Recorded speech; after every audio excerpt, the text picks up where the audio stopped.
chairs?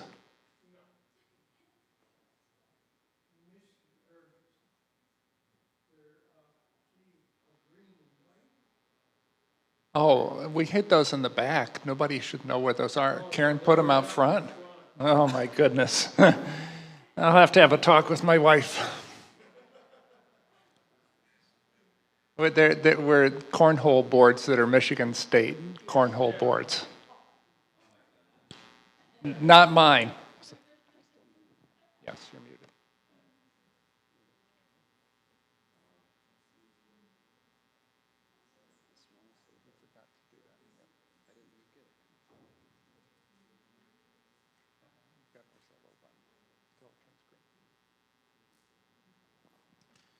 Okay, there we go. So each week we memorize a verse, and hopefully the idea is you take this home and you meditate on it, and you pray through it, and you think about, what does this have to do with my life? And you connect with God through it. 2 weeks ago, I guess it was, since we didn't have Sunday school last week, we did the greatest commandment.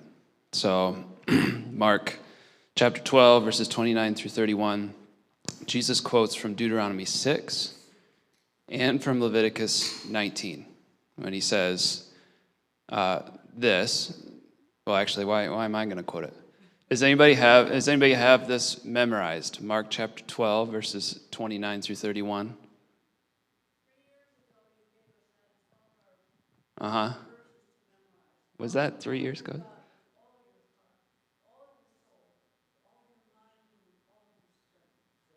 Good. Do you remember the end? Oh, okay. And the second is like unto it, love your neighbor as yourself. I've been teaching my kids this verse. I think this is one of the most important verses that we can memorize.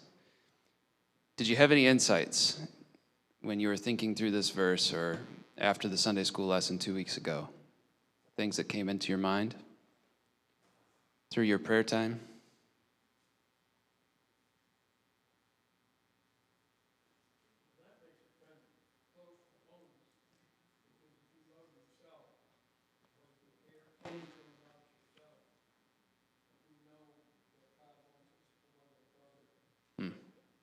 That's right. Ray says that if you know what it means to love yourself, we're supposed to love our brother like it. That really brings it home. What else? Other thoughts? Yeah.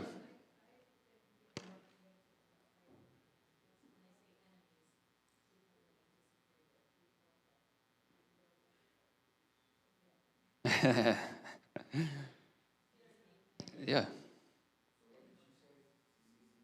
She said she's been spending more time praying for her enemies, people that she disagrees with or disagrees with her. Yeah.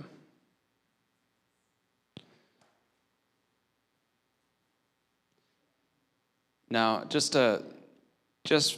want to mention this. Memorizing this verse and meditating on it in prayer each week might be more important than coming to Sunday school and listening to us teach for an hour.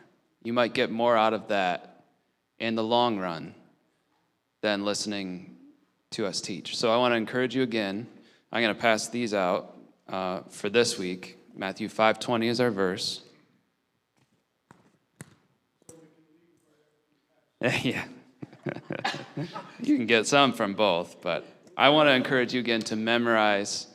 I know that memorization is not easy, but that's part of the blessing of it. The more effort you put into it, the more meditation that you have to give to the verse, the more it sort of settles into your soul. And so I want to encourage you again, memorize the verses, meditate on them, think through what they mean for you in your life. In societies where many people didn't read, many people memorized. And part of the reason we have the scriptures is because people learned how to think and remember things. And we think that's not possible, but it's absolutely possible. And God will help you if you try. We're in Matthew chapter 5 today, thinking of the righteousness that comes from the heart. Jesus is teaching on righteousness. We want to read verses 17 through 20. Kevin, would you read that for us? Sure. All right, Matthew 5, verse 17 through 20. Actually, I'm going to read, I'm sorry. Yes, 5, 17 through 20. Do not think that I have come to abolish the law or the prophets. I have not come to abolish them, but to fulfill them. For truly I tell you, until heaven and earth disappear, not the smallest letter, not the least stroke of a pen will by any means disappear from the law until everything is accomplished. Therefore, anyone who sets aside one of the least of these commands and teaches others accordingly will be called least in the kingdom of heaven. But whoever practices and teaches these commands will be called great in the kingdom of heaven. For I tell you that unless your righteousness surpasses that of the Pharisees and the teachers of the law, you will certainly not enter the kingdom of heaven.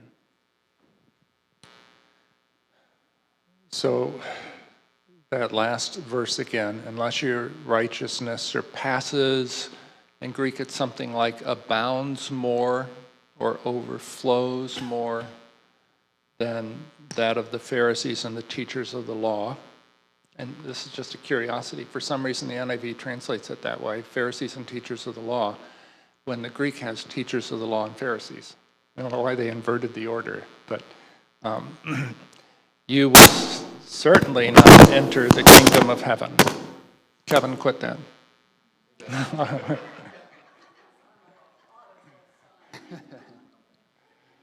See, in our family, one of the early rules in our family was, it is always Kevin's fault. So, yes. So, what a statement. Unless your righteousness surpasses that of the Pharisees. If you're a first century person, this would have caused your jaw to drop open. Nobody's righteousness surpasses that of the Pharisees. So when we read that, we're liable to read back into it a theological concept that's introduced in Romans chapter 4, and I think it's verse 22, where St. Paul speaks of God, and this comes from the Old Testament, crediting righteousness to Abraham. Abraham believed God, and it was imputed to him, King James, as righteousness.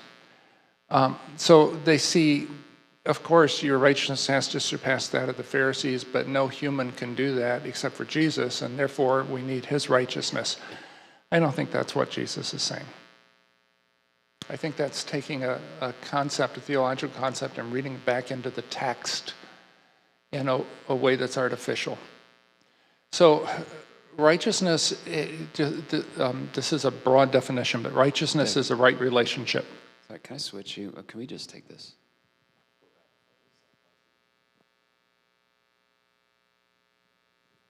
Okay, righteousness, basically, righteousness is a right relationship with God, a right relationship with others.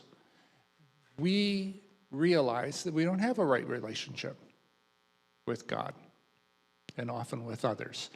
We don't have a righteousness of our own. St. Paul says, I don't want a righteousness of my own that comes through law. We have a righteousness that comes through Christ, but it's important to realize that Christ's righteousness is both imputed and imparted. And what God has joined together, let man not separate. And that it happens. So people sometimes take the idea of imputed righteousness and say, you're never going to be able to do this on your own. And the implication is, don't worry about it. Yeah. Imputed, I was going to have Kevin do that, but I took his microphone. So imputation is the idea that something from one person is credited to another person. So it doesn't belong to me, it belongs to Christ. That's absolutely true. But Christ's life is then lived out in us. So if I say I have Christ's imputed righteousness and I live like the devil, It's a pretty clear thing that I don't have Christ's imputed righteousness. Imparted means that he shares his righteousness with us. We live it. I would say the two converge. So Luther would have made a big thing about this as Christ's righteousness. It's not our righteousness. But Christ is our righteousness. So his righteous life in us is going to be expressed in righteous ways, right relationships with God and right relationships with others. So, Dad, can I say something? Sure. So the idea sometimes is present that we are not righteous at all. We're dirt, but we have Christ's imputed righteousness. Now, I think we need to be careful with that kind of language, because, like 1 John says, don't let anyone lead you astray. The one who does what is right is righteous, just as he is righteous.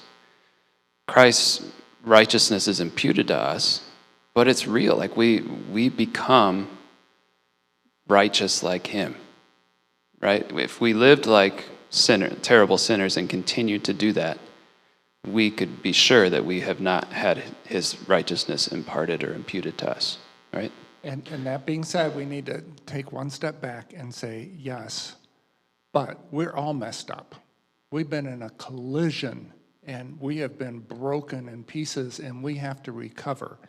And so I accept Christ today, but I change over decades. But if I'm not changing, something's wrong. And one of the things that changes most are our desires. Our desire to be right with God. And sometimes that comes before the actual, it takes a while to change our behaviors and our habits and things. But those desires, which come from the Spirit, begin to change. So all our righteousness is dependent on faith in Christ. Not just in his atoning death, but in him. So St. Paul says that we've been justified by faith. Since we have been justified by faith through our Lord Jesus Christ, we have access to this grace in which we now stand. But he also says in the same passage, how much more then will we be saved through his life? We don't want to make the mistake the Galatians made, which is, I've been justified, now I got to do the rest on my own. It's always through faith in Christ. This whole life is Romans chapter 1, from faith to faith. It never ends up being me on my own. So if that being said now, there's a teaching that's going around that basically is you're justified, everything else is just going to flow from that. It's just going to happen.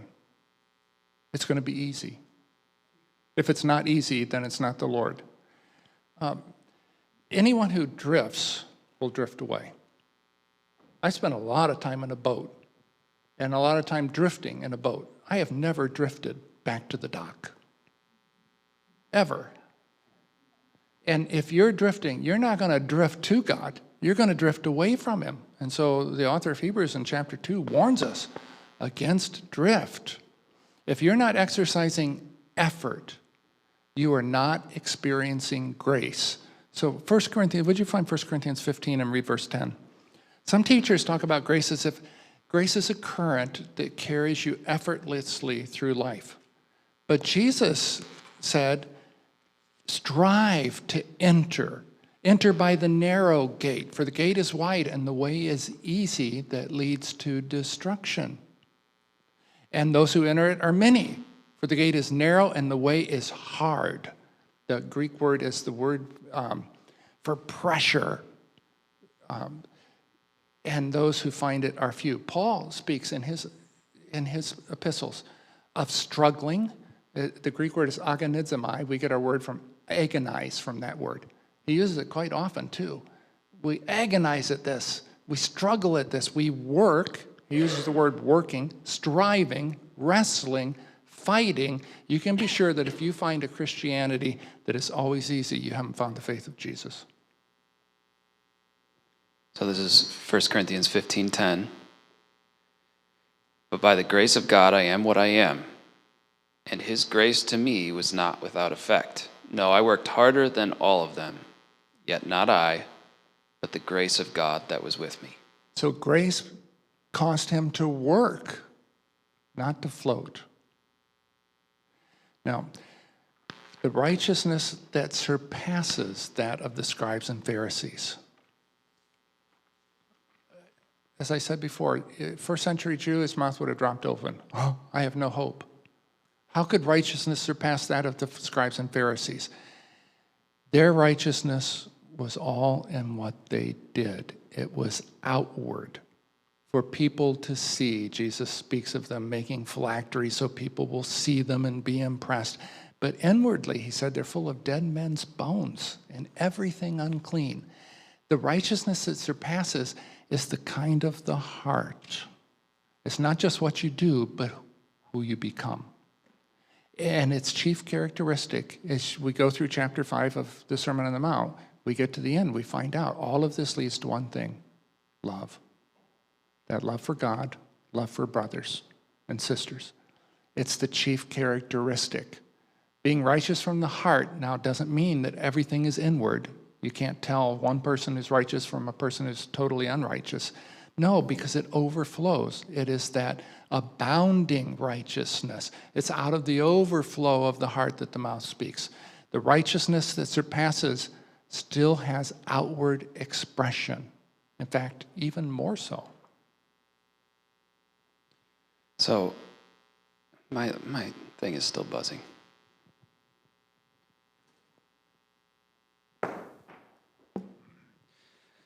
So this verse, chapter 5, verse 20, that we're going to memorize, is the key verse that sets up what follows. What does the righteousness from the heart look like when it's played out? If you look at some of the headings that follow, he talks about murder, adultery, divorce, oaths, eye for an eye, love for enemies. And he often sets it up like this. You've heard it said, don't do this or that, but I tell you, don't do even this, right? So what Jesus is doing is he's not making it a harder law. You've heard it, don't murder, but I say don't be angry. Which is what many people say. He's given us a harder law than he has to be given us. That's not what this is about. He's describing what it looks like when you have that righteousness in the heart, right? So let's read chapter 5, verse 21 through 26. This is going to be our main passage for today. You've heard that it was said to people long ago, you shall not murder, and anyone who murders will be subject to judgment. But I tell you, anyone who's angry with a brother or sister will be subject to judgment. Again, anyone who says to his brother, Raka, is answerable to the court. And anyone who says, you fool, will be in danger of the fire of hell. Therefore, if you're offering your gift at the altar and there remember your brother or sister has something against you, leave your gift there in front of the altar. First go and be reconciled to them, and then come and offer your gift. Settle matters quickly with your adversary who is taking you to court.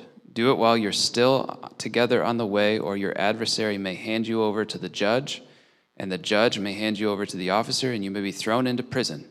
Truly, I tell you, you will not get out till you have paid the last penny. Anger. That's what we're talking about today. What is anger? Anger is a feeling that everyone feels from time to time, even God. Actually, if you read through the entire scripture, you see that God feels this quite often, right? Even though God is slow to anger, there's a verse in Psalm 7 that says, God is angry with the wicked every day. I think sometimes we forget this. This is an aside, but God is an emotional being. And as people made in his image, we're supposed to have emotions too. Emotions are good. Even anger can be good if it's used correctly. Now, there were times when Jesus is said to have been angry with his disciples, with his Pharisees. You experience anger when something goes against your will or your wishes. Often, sinful anger is aroused when people treat you poorly, they displease you, they don't do what you ask, they offend you, they prevent you from doing what you want to do. So, for instance, when people criticize you or blame you, you might get angry. Why? Because it goes against your wish that everyone think well of you. Right? It goes against your will that that person and everybody else thinks that we're a good person. What about when someone cuts you off in traffic? Well, you get angry without even thinking about it. This is the way anger works. We feel the feeling before we know why we're feeling it. They're cutting us off because, well, I want my personal safety. This goes against my will that I be safe. Or especially if they think they're more important than we are. Right, that too. Now, since things are not going to go our way, that's a hazard of living in this world, anger is quite common. So how is, and I'll keep using this because we got Scott upstairs. Scott's the genius. He'll figure out what's causing that buzz. And if I don't use it, he's not going to be able to figure that out. So how is anger, and for that matter, contempt, we're going to be looking at contempt, how has that become part of American culture? Where do you see it? Give me some examples. Sports events, okay, yeah.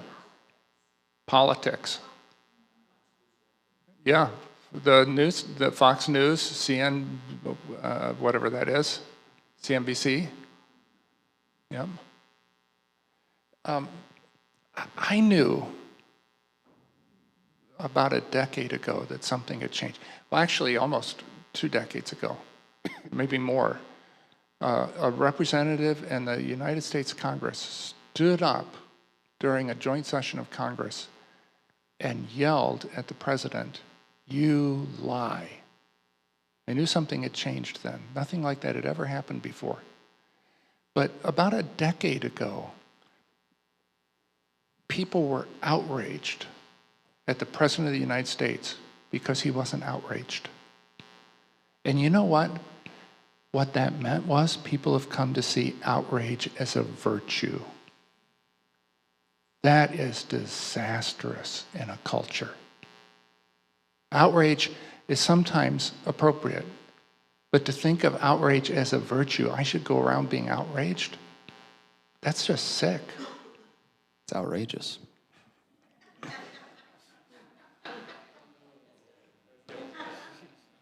What would our country be like if people followed what Jesus says here? How would things change?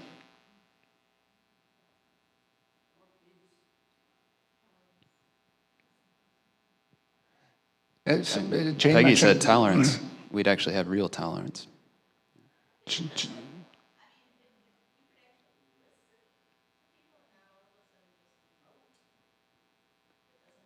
Anger prevents us from listening. Yeah.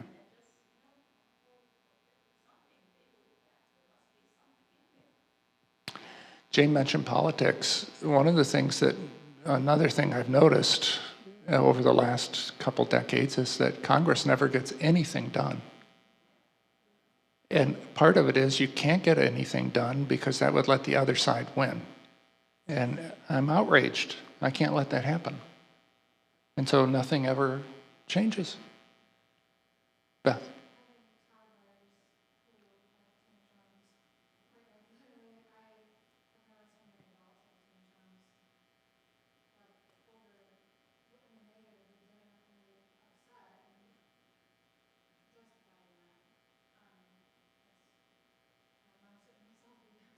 Mm-hmm. Anger is a very complex thing.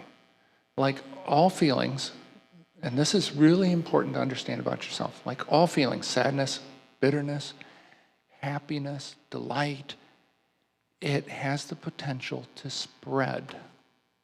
So we call an emotion that has spread a mood. That emotion can tinge relationships and activities that have nothing to do with the origin of the emotion, with its cause. So for example, maybe you're at work and your boss yells at you and embarrasses you in front of other people. And you go home and you're short-tempered with your family. And when they aren't respectful, you get angry and you yell at them and demand respect. What's happened is that emotion has spread through your life. Some people live in a flood of emotion that never drains. And so they can't trace back the emotion to some single event because it's become habitual. And anger, when it's habitual, becomes ingrained in the person. They carry it around with them all the time. And it's even in their body, and their response automatically before they've been able to process things. That's what happens when a person is always flying off the handle. You think, wow, does that fit this response? Well, see, some people are carrying anger right up to here. It's constantly there. And so one more thing causes it to overflow. You can be, yeah, right.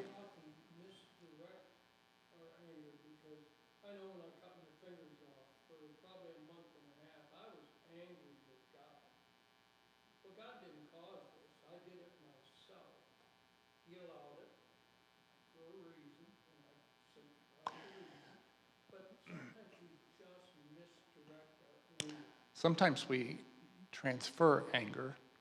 When we're really angry at ourselves, we put it on somebody else. And frequently on the safest person around. God's the safe person. I can be angry with him. And in marriages, very often, people who are really married, a lot of people go through ceremonies that are never really married. They're not joined in any ongoing way.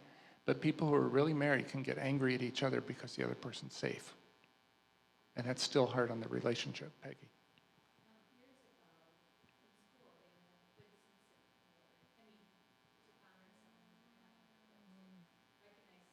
And I bet you were the good citizen every month, weren't you, Peggy? Peggy's talking about being a good citizen in school back in the day.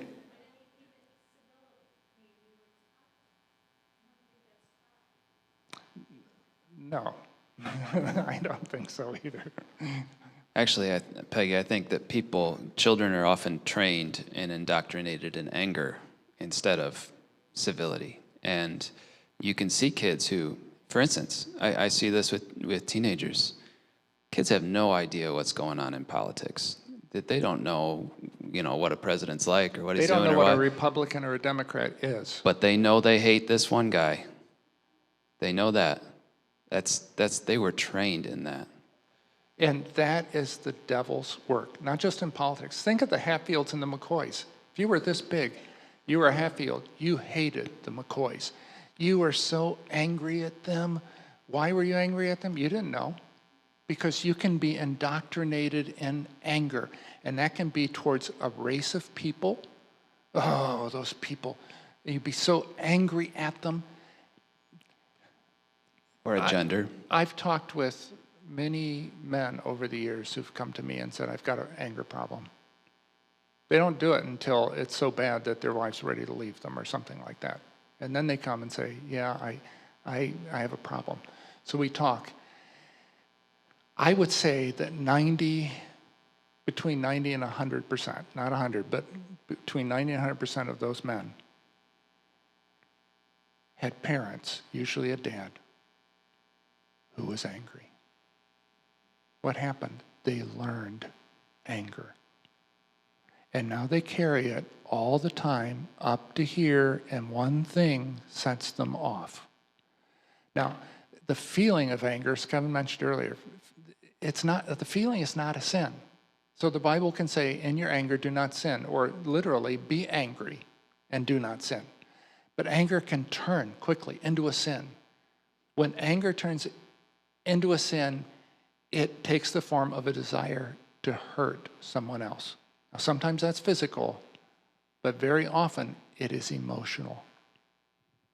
We hurt people emotionally in our anger. Jesus says anyone who's angry with a brother or sister, he uses a present participle. And being angry has the idea of being in this state of anger, just carrying anger around. It's not mere annoyance that one feels and then gets over it and goes on with their day. It has been changed from a feeling to this destructive desire. That kind of anger serves me, but it hurts you. And that's why it's so closely related by Jesus to murder. So, You know what? If you took anger out of the world, how many murders would we have? Not very many. If we took anger out of the world, how many divorces would we have? Not very many. Now, Jesus doesn't say, he says, you've heard it said, you shall not murder. But anyone who's angry with another brother, with a person, is subject to judgment. He knew that the same heart condition is present that produces murder in a person who is angry. And because God is concerned about who we become, not just what we do, he can forgive what we do.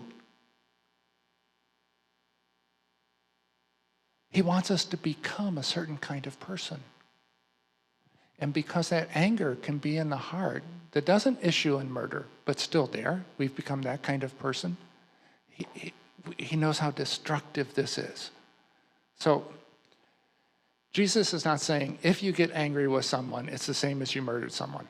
Just as later, if he says, if you lust, it's not the same as if you committed adultery. But the same attitude that produces it is in you. In other words, you're that kind of person. And God wants to save you from being that kind of a person. So there is such a thing as righteous anger. That's what God feels. That's what Jesus felt. What is the difference between righteous anger and human anger, as James calls it?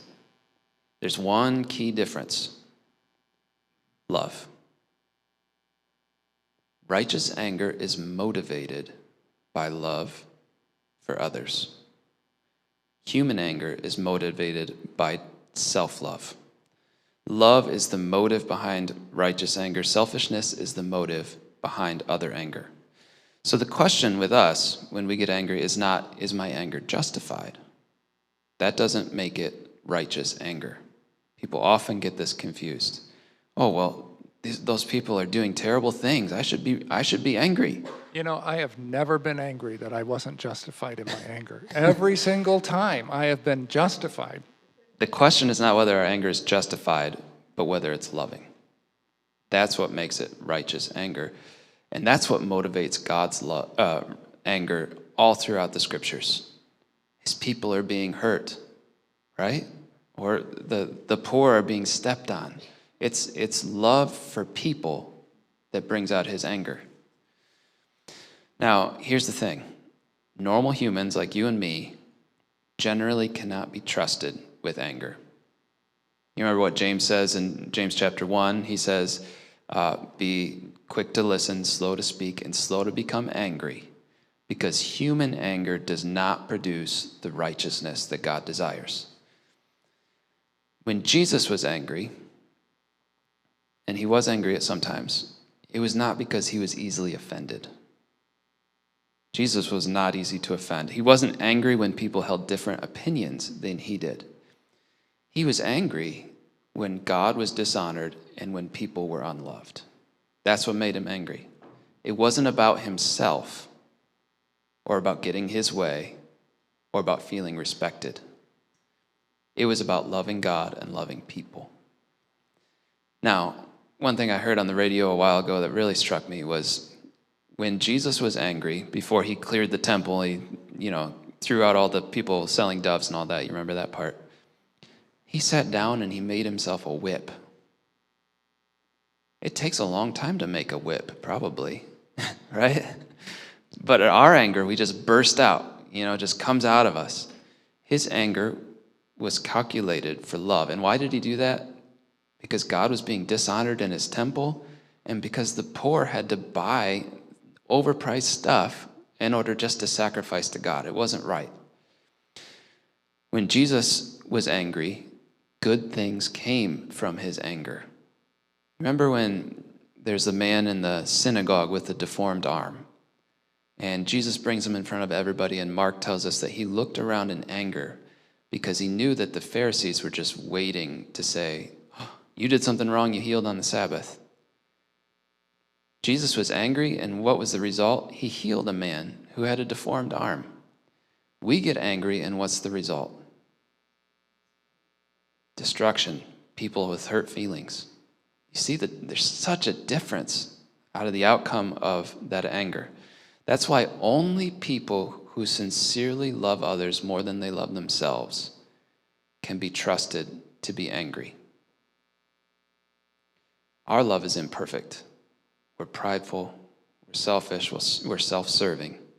And that's why, rather than finding reasons to be angry, we should do our best to do what James says, be quick to listen, slow to speak, and slow to become angry. God gave us the emotion of anger for a reason. We're capable of feeling it. It can bring about good. It really can.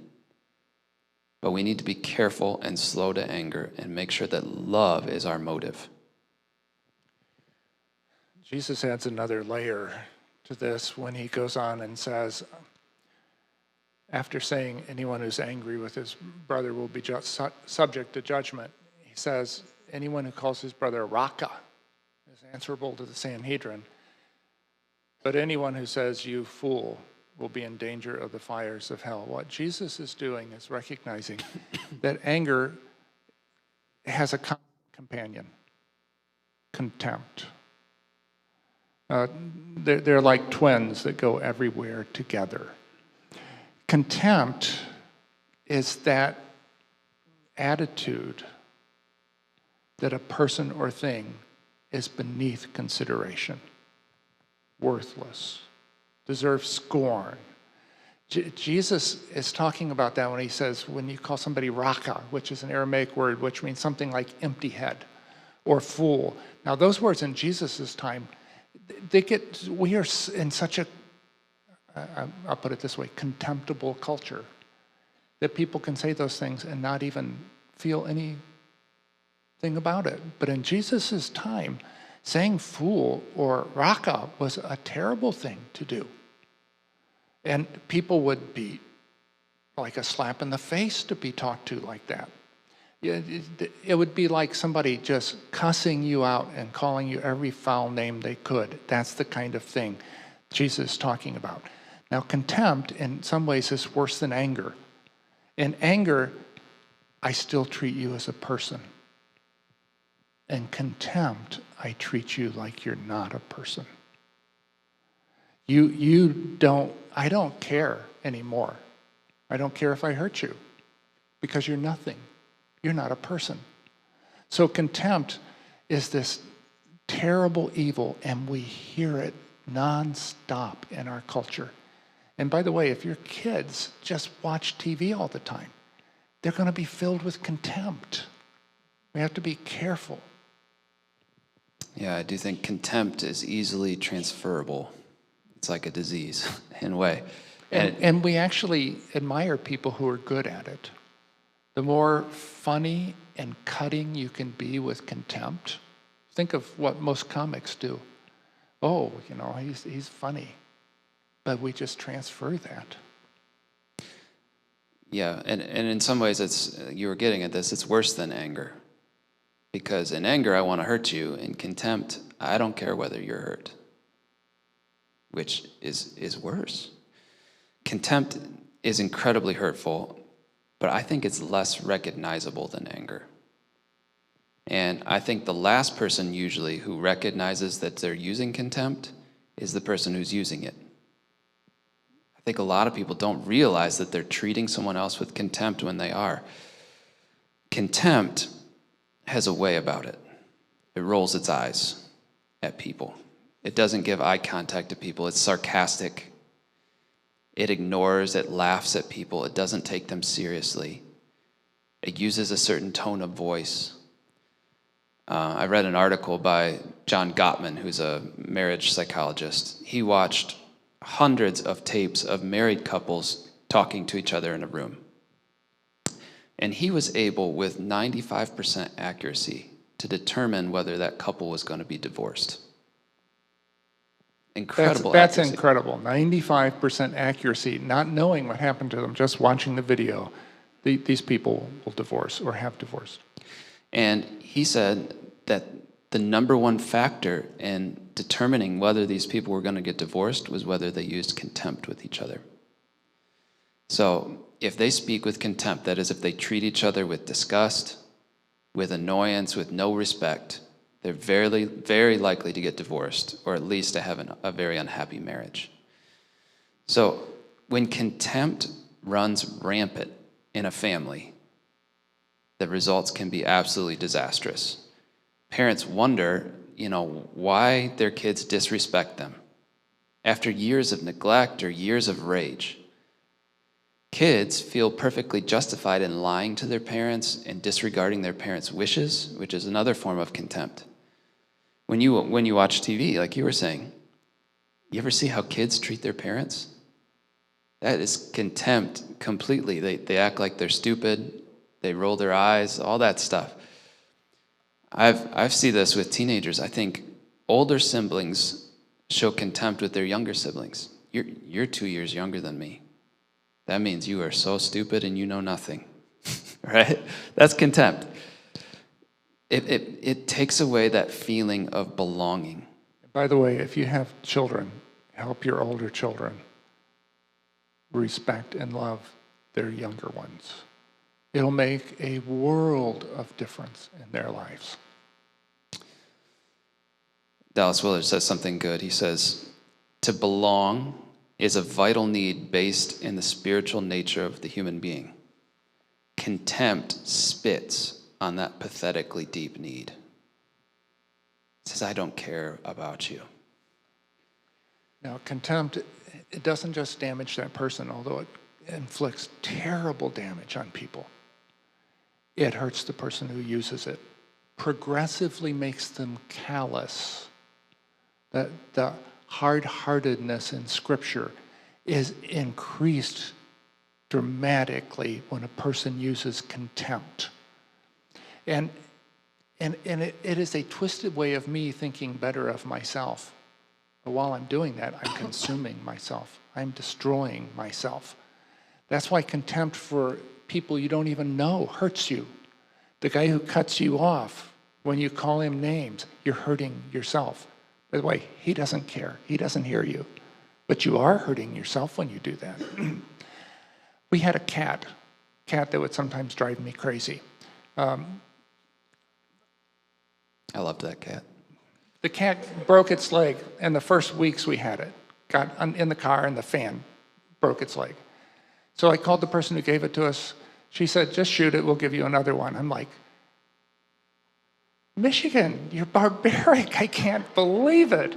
I took it to a vet, and the vet said, before we got a cat, I told my kids, this cat is not an indoor cat. This cat will never be an indoor cat. The vet said, take the cat indoors. So I got the cat indoors, and sometimes the cat would drive me crazy. When we'd laid it out of the basement, instead of going outdoors, it would run away. And when I tried to catch it, and I would call it Pinhead. And God convicted me of calling my cat Pinhead. My cat didn't mind me calling her Pinhead. But just that little example of contempt was hurtful to me. We hurt ourselves with contempt. And that's true even when we're giving contempt to people we don't know, restaurant workers or politicians, whatever. Where does it come from? So where does anger and contempt come from? Well, the main answer is it comes out of us, right? But where does it come from? It comes from our pride. Anger, just like if you see smoke, it's a sign that there's fire. If you see anger and contempt, there's a sign that there's a lot of pride in you. And so this is what happens when guys come to me and say, I've got an anger problem. They want to fix the emotion. But you can't just dial something and change that. Now, you can take pills and they'll do something, but you can't just eliminate the emotion. You have to eliminate the state in which the emotion occurs. And in this case, that has to do with pride. See, anger is caused when I encounter an obstacle to my will. If I think that things have to be done my way, I am going to encounter obstacles to my will all the time.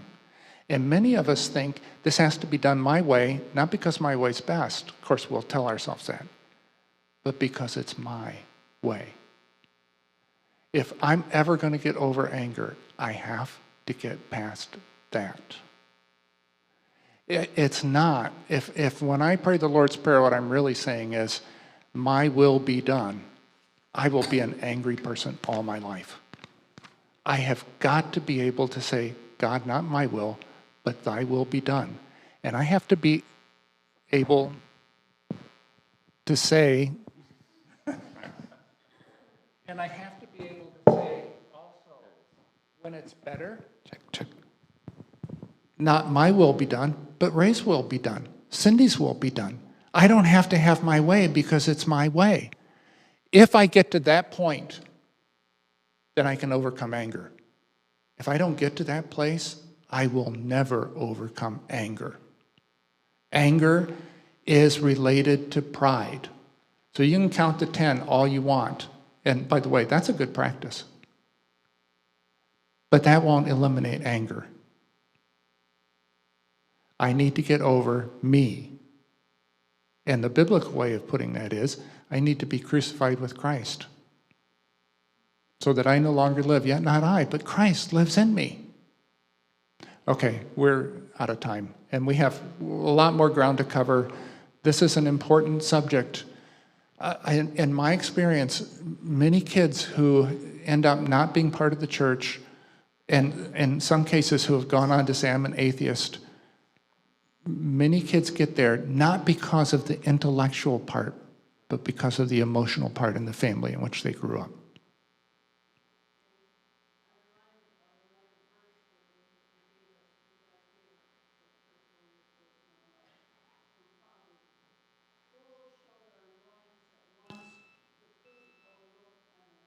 Yes, fools show their annoyance at once, the proverb says, but the prudent overlook an insult. We're going to stop there. We'll take this back up next week. Thanks, everybody.